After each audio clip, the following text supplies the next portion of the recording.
Buenos días, mi nombre es César Mena, soy estudiante del Politécnico Santiago Mariño, extensión Barinas. Actualmente estoy cursando la carrera de Ingeniería de Sistemas y yo le vengo a hacer una pequeña exposición sobre lo que son los modelos de datos.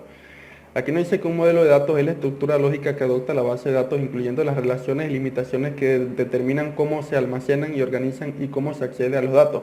Nos dice que un modelo de base de datos también define qué tipo de operaciones se pueden realizar con los datos, que también determina cómo se manipulan los mismos, proporcionando también la sobre la que se diseña el lenguaje de consulta.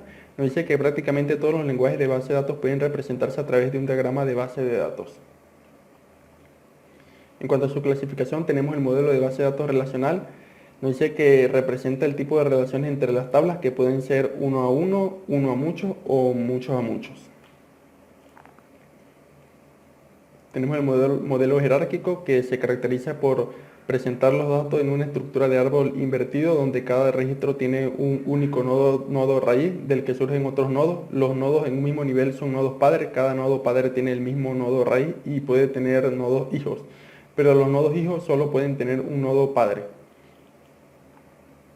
El modelo de REC nos dice que parte del modelo jerárquico, pero aquí se permiten las relaciones de uno a mucho o mucho a muchos registros vinculados, teniendo registros principales múltiples. Dice que el modelo se crea a través de conjuntos de registros relacionados. Cada uno de estos conjuntos consiste en un registro propietario o principal y uno o más registros miembros o secundarios. Tenemos el modelo orientado a objetos. Este nos dice que define la base de datos como una colección de datos utilizados en la programación orientada a objetos, es decir, que emplea lenguajes de programación como C++ o Java, por ejemplo. Este modelo de base de datos utiliza las tablas también, pero no solo se limita a ellas y permite almacenar información muy detallada sobre cada objeto. Tenemos el modelo plano, que nos dice que los datos se estructuran en dos dimensiones, en la que todos los objetos en una columna concreta tienen valores del mismo tipo y todos los objetos de la misma fila están relacionados entre ellos. Tenemos el modelo relacional de objetos, que combina en un modelo híbrido el modelo de base de datos relacional y el modelo orientado a objetos, de manera que funciona similar al modelo relacional, pero incorpora funciones del modelo orientado a objetos, como los propios objetos, las clases, la herencia y el poliformismo. Además permite una mejor escalabilidad y se puede almacenar un gran volumen de datos dentro de las clases. Tenemos el modelo de archivo invertido, nos dice que contiene datos que se usan como claves en una tabla de consulta. Los valores en la tabla se emplean como punteros a la localización de cada instancia. Dice que actualmente se implementa como índice de las bases de datos modernas, ya que se trata de tablas de consulta en las que se introduce un contenido mínimo. Tenemos el modelo multidimensional, nos dice que el modelo de base de datos multidimensional está pensado para la creación de aplicaciones específicas. Este modelo de base de datos se puede visualizar como un cubo de datos en el que se representan diferentes dimensiones de los datos disponibles. Nos dice que las dimensiones de los cubos se corresponden con la de la tabla y el valor almacenado en cada celda equivale al valor de la métrica. Tenemos el modelo semiestructurado, nos dice que cuando los datos no encajan en el formato de tablas, filas y columnas, sino que se organizan mediante etiquetas con las que se puede agrupar y crear jerarquías, como ocurre con los datos de una página web, estamos hablando de datos semiestructurados. Tenemos el modelo de contexto, nos dice que se usa cuando se necesita incorporar elementos de otros modelos de base de datos y puede adoptar elementos de modelos orientados a objetos, semiestructurados y en red. Tenemos, en cuanto a la utilidad, podemos decir que son esenciales para el desarrollo de sistemas de información, ya que a través de ellos puede conseguirse la compatibilidad necesaria para manejar cantidades colosales de datos. Además, si se utilizan las mismas estructuras para el almacenamiento y el acceso, entonces distintas aplicaciones pueden compartir información. Un claro ejemplo es un formulario de registro en una página de internet, donde para nuestro nombre solo podemos ingresar las letras y para nuestra fecha de nacimiento números con un orden específico, como ser día, mes y año. Dice que estas restricciones responden a las necesidades de la base de datos y deberían ser iguales en dos bases entre las que se quisiera compartir información. Bien, en las definiciones básicas tenemos primero la abstracción. Nos dice que la abstracción consiste en representar bajo ciertos lineamientos de formato las características esenciales de una estructura de datos.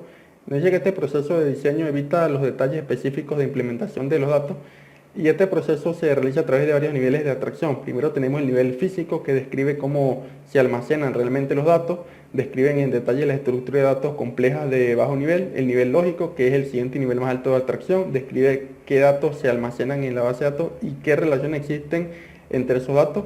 Tenemos el nivel de vistas, que es el nivel más alto de abstracción, describe solo parte de la base de datos completa. Nos dice que los usuarios que utilizan este nivel de abstracción tienen una gran simplificación en su interacción con el sistema, ya que ven un conjunto de programas de aplicación que esconden los detalles de los tipos de datos. Tenemos la semántica, nos dice que es un modelo de datos conceptual que incluye la capacidad de expresar información que permite el intercambio de información para interpretar su significado de las instancias sin necesidad de conocer el metamodelo. Tenemos la integridad, nos dice que el término integridad de datos se refiere a la correctitud y completud de la información en una base de datos. Tenemos las restricciones, nos dice que las restricciones le permiten definir la manera en que el motor de base de datos exigirá automáticamente la integridad de una base de datos. Nos dice que las restricciones definen reglas relativas a los valores permitidos en las columnas y constituyen el mecanismo estándar para exigir la integridad. Bien, el modelo de entidad-relación nos dice que el modelo de entidad-relación es una herramienta que permite representar de manera simplificada los componentes que participan en un proceso de negocio y el modo en el que estos se relacionan entre sí.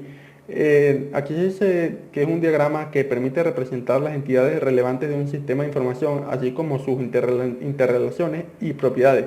Formalmente, los diagramas de entidad-relación son un lenguaje gráfico para describir conceptos. Informalmente, son simples dibujos o gráficos que describen información que trata un sistema de información y el software que lo automatiza. Bien, en cuanto a sus elementos, tenemos primero la entidad. Se trata de un objeto del que se recoge información de interés de cara a la base de datos. Gráficamente se representa mediante un rectángulo. Tenemos la relación, nos dice que podemos definir la relación como una asociación de dos o más entidades. A cada relación se le asigna un nombre para poder distinguirla de las demás y saber su función dentro del modelo entidad-relación. El último elemento sería los atributos. Nos dice que se define como una de las propiedades de una entidad o relación. Cada atributo tiene un nombre y todos los posibles valores que puede tener. Dentro de una entidad tiene que haber un atributo principal que identifica a la entidad y su valor tiene que ser único. Por ejemplo, aquí podemos ver que alumno tiene de atributo el DNI y el nombre. Y aquí la clase tiene de atributo el número de la clase y el nombre de la clase. Bien, en cuanto a la representación gráfica, nos dice que originalmente el modelo de entidad-relación solo incluía los conceptos de entidad, relación y atributo, y más tarde se añadieron otros conceptos como los atributos compuestos y las jerarquías de generalización, en lo que se ha denominado modelo de entidad-relación extendido. Aquí podemos ver cómo se representa la entidad, el atributo compuesto, la relación, el identificador y la jerarquía de generalización. Bien, el modelo de situaciones de requerimiento de información propuesta. Bien, el modelo de datos es el proceso de documentar un diseño de sistema de software complejo como un diagrama de fácil comprensión usando texto y símbolos para representar la forma en que los datos necesitan fluir. El diagrama se puede utilizar como un mapa para la construcción de un nuevo software o para la reingeniería de una aplicación gratuita o antigua. El modelado de los requerimientos nos dice que el modelo debe centrarse en los requerimientos que sean visibles dentro del problema o dentro del dominio del negocio. El nivel de abstracción debe ser relativamente elevado. Nos dice también que cada elemento del modelo de requerimientos debe agregarse al entendimiento general de los requerimientos del software y dar una visión del dominio de la información, de la función y del comportamiento del sistema.